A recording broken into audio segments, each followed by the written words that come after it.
আমরা যেটা তথ্য পেয়েছি, রাত 8টার পর থেকে বিভিন্ন চেকপোস্টে পুলিশ এবং বিভিন্ন বাহিনী মোতায়েন করা হয়েছে। কেন এই 6 ঘন্টা সুযোগ দিলেন?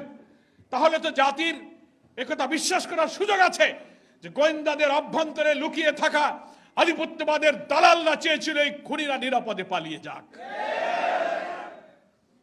গতকালকে ইনকিলাব মঞ্চের সেক্রেটারি জাবের তার বক্তব্যে একটা দাবি করেছে, অনেক বক্তব্য দিয়েছে, একটা দাবি করেছে 24 ঘন্টার সময় দিয়ে এসে বলেছে সরকারকে জাতির কাছে অন্তত বলতে হবে যে ওসমানের খুনিদের গ্রেফতার করার জন্য এই পর্যন্ত সরকার কি কি ব্যবস্থা নিয়েছে, কোথায় দুর্বলতা, কি করতে পেরেছেন, জাতি সেই তথ্যটা জানতে চায়।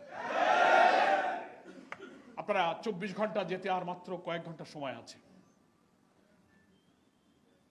ইনকিলাব মঞ্চের এই দাবির সাথে আমরা আজকে জামাত ইসলামী প্রকৃত খুনিদের গ্রেফতারের ব্যাপারে অন্তর্বর্তীকালীন সরকার কি পদক্ষেপ নিয়েছে, কেন ব্যর্থ হয়েছে, কারা অবহেলা করেছে, কি পদক্ষেপ নিচ্ছেন, আপনারা জাতির সামনে আপনাদের এই বক্তব্য তুলে ধরুন।